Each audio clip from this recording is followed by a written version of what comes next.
सो good morning dear students. आज हम करेंगे exercise 8.1 question number 5। This is very important question बेटा। आपको यहाँ पे एक ट्रिग्नोमेट्रिक रेशियोज की वैल्यू दे रखी है, that is sec theta is equal to 13/12 और कह रहा है calculate all other trigonometric ratios. तो आपको बेटा पता है कि हमारे पास टोटल जो है वो 6 ट्रिग्नोमेट्रिक रेशियोज होती हैं हमारे पास, ठीक है। तो वी हैव 6 ट्रिग्नोमेट्रिक रेशियोज। जो यहाँ पे उसने नाम नहीं मेंशन किया हुआ, आपको पता होना चाहिए। So we have 6 trigonometric ratios, ठीक है। अब उसने यहाँ पे सेक का तो मेंशन कर दिया हुआ है, लेकिन बाकी 5 कौन सी बची है। सेक का जो रेसिप्रोकल होता है वो होता है कॉस, तो that is cos theta. Then आपके पास आ जाएगा साइन थीटा, तो साइन का रेसिप्रोकल कौन होता है, कोसेक थीटा, ठीक है। फिर आएगा टैन थीटा और टैन का रेसिप्रोकल कौन होता है, कॉट थीटा। तो 1 2 3 4 5, तो ये 5 जो है ये वाली आपने निकालनी है। ये एक आपको गिवन दे रखी है यहाँ पे। तो चलिए देखिए 5 हम कैसे निकालेंगे। सबसे पहले ना बेटा आप एक राइट एंगल ट्राइंगल बना लो। यहाँ पे जब भी ये वाले क्वेश्चन आ जाए सबसे पहले आपने यही काम करना है, एक राइट एंगल ट्राइंगल को अच्छे से वहाँ पे बना लेना आपने, ठीक है।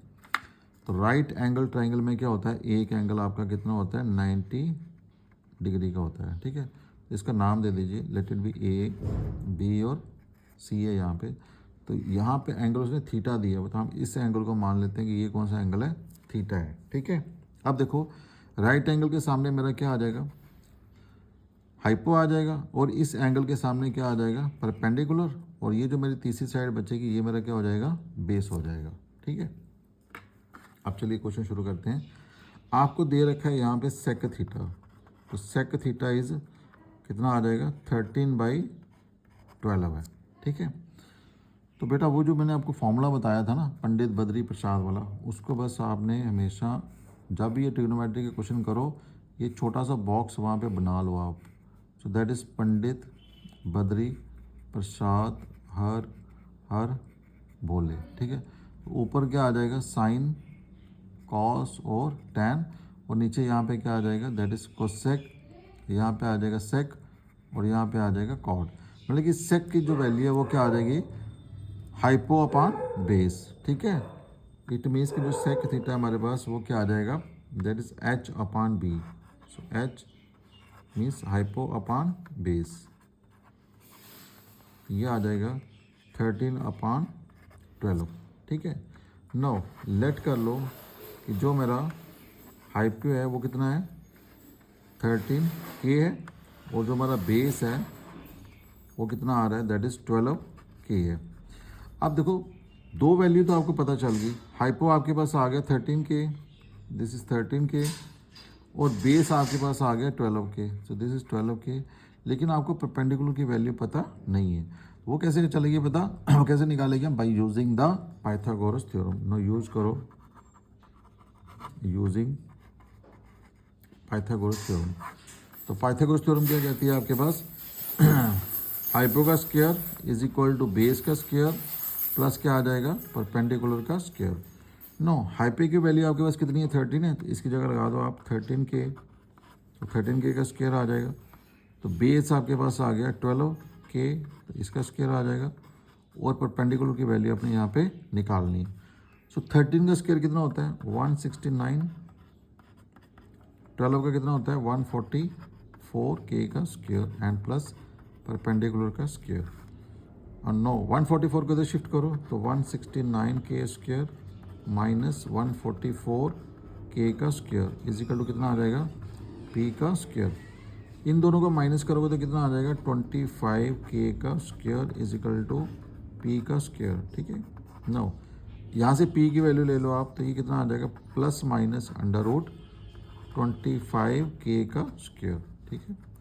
अब देखो इसको आप कैसे ले सकते हो, प्लस माइनस 25 को अलग कर लो और K स्क्वायर को अलग लिख सकते हो आप लोग, ठीक है। नो दिस इम्प्लाइज दैट 25 किसका स्क्वायर होता है, 5 का, और ये स्क्वायर और रूट कैंसिल हो गया, तो क्या बना, 5K आ गया हमारे पास, ठीक है जी। अब देखो आपको पता है परपेंडिकुलर, परपेंडिकुलर क्या है, लेंथ ऑफ ट्राइंगल है, तो length can not be negative, तो एज लेंथ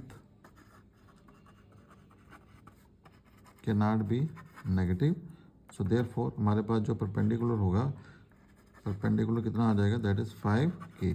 ठीक है, अब आप जब तीनों साइडें मुझे पता चल गई हैं, तो अब जितने भी ट्रिग्नोमेट्रिक रेशियोज ने बोली हैं वो हम बड़े आराम से निकाल सकते हैं यहाँ पे।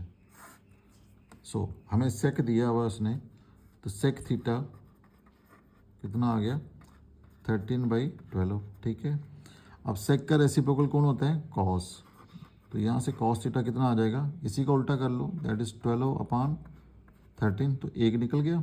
ठीक है, नाउ साइन थीटा, तो साइन थीटा क्या होता है, परपेंडिकुलर अपॉन हाइपो, यहाँ से देख लो, perpendicular sine theta is perpendicular upon hypo. ठीक है, तो यहाँ पे आपके पास कितना आ जाएगा, that is sine theta is perpendicular upon hypo, तो परपेंडिकुलर कितना आ गया जी, 5K upon hypo is 13K, तो के कट गया, तो कितना बचा, 5/13। ठीक है, जब साइन थीटा निकल गया तो इसके साथ आप ना इसी का रेसिप्रोकल कोसेक थीटा भी साथ ही ले लो, इसको उल्टा दो आप, तो 13/5 आ जाएगा। ठीक है, अब आपके पास बचा टैन, नो टैन थीटा, तो टैन थीटा यहाँ पे देखो क्या आ जाएगा, परपेंडिकुलर अपॉन बेस, तो ये दैट इज़ P/B आ जाएगा। नो परपेंडिकुलर कितना है जी, 5K, और बेस कितना है, 12K, तो 12K आ जाएगा। नो K और K दोनों कैंसिल हो जाएंगे, तो बचेगा क्या, 5/12। अब इसी का रेसिप्रोकल यहीं पे साथ ले लो, दैट इज़ कॉट थीटा, तो जो टैन थीटा की वैल्यू आई है उसको आप उल्टा दो, सो दैट इज़ 12/5, यानी कि इसका रेसिप्रोकल ले लो आप, तो ये आ जाएगा 12/5। तो ये देखो एक, तो ये खुद गिवन था हमें, तो 1 2 3 4 और 5, जो बाकी 5 थी उन सब की वैल्यू भी हमने निकाल दी है। ठीक है, तो इस तरीके से आप बेटा अगर कोई भी एक ट्रिग्नोमेट्रिक रेशो की वैल्यू आपको गिवन हो, आप बाकी सारी की सारी आप ट्रिग्नोमेट्रिक रेशियोज की वैल्यू निकाल सकते हो इस तरीके से। यहाँ पे सेक दे रखा है, आपको हो सकता है एग्जाम में साइन आ जाए, कॉस आ जाए, टेन आ जाए, कॉट आ जाए, कोसेक आ जाए, कोई भी आ सकता है, but the method remains same. Look at question number 6, यहाँ पे आप देखो क्या दिया हुआ है, एंगल ए और बी, ये दो एंगल जो है वो एक्यूट एंगल हैं, और ये कंडीशन दे दी है कि cos A is equal to cos B है। आपने प्रूव क्या करना है, यहाँ पे angle A is equal to angle B है। सबसे पहले बेटा एक राइट एंगल ट्राइंगल आप बना लो यहाँ पे, तो let this be a right angle triangle. ठीक है, अब देखो यहाँ पे क्या है, ए और बी दोनों एक्यूट एंगल हैं, इट मीन्स कि ये जो राइट एंगल वाली जगह है ना, यहाँ मैं ना ए रख सकता हूँ ना बी रख सकता हूँ।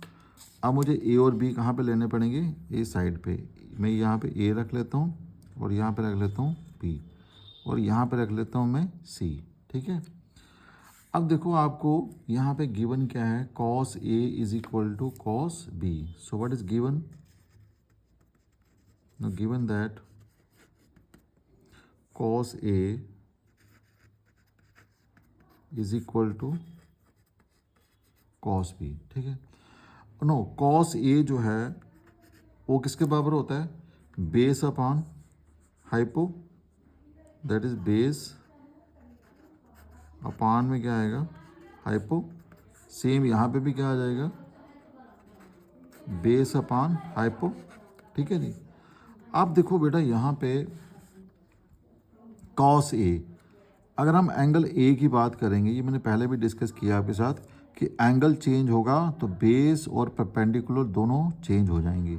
अगर मैं एंगल ए की बात करता हूँ तो मेरे पास जो बेस रहेगा वो कौन सा रहेगा, ए सी। ठीक है, तो बेस यहाँ पे रहेगा ए सी, हाइपो तो वही रहेगा सेम ही ए बी, और अगर मैं एंगल बी की बात करता हूँ, ये जो एंगल बी है, अगर मैं बी की बात करता हूँ तो मेरा बेस क्या रह जाएगा, बी सी, तो इस केस में मेरा जो बेस आ जाएगा वो आ जाएगा बी सी, हाइपो तो दोनों केसेस में क्या रहेगा, सेम ही रहेगा। ठीक है, अब देखो ए बी और ए बी क्या हो जाएंगे, कैंसिल हो जाएंगे, तो बचेगा क्या, a c is equal to b सी।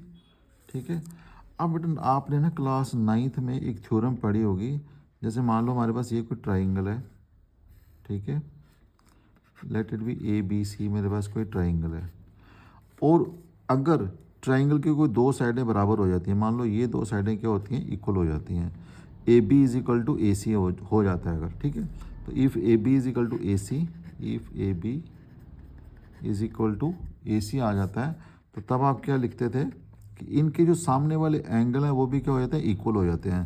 तो angle B is equal to क्या हो जाएगा, एंगल सी हो जाएगा। ठीक है, अब ये वाला रूल बेटा यहाँ पे अप्लाई करो, आपको a c is equal to b c आ गया, मीन्स कि ये ए सी है और ये क्या है, बी सी है, तो ये दोनों इक्वल हो गए। ठीक है, अब बी सी के सामने कौन सा एंगल आ रहा है, ए आ रहा है, और ए सी के सामने कौन सा एंगल आ रहा है, बी आ रहा है। इट मीन्स कि एंगल ए और बी भी क्या हो जाएंगे, इक्वल हो जाएंगे। This implies that angle A is equal to angle B. ठीक है, तो ये क्यों हुआ, यहाँ पे आपने एक रीज़न मेंशन करना है। तो रीज़न क्या आ जाएगा,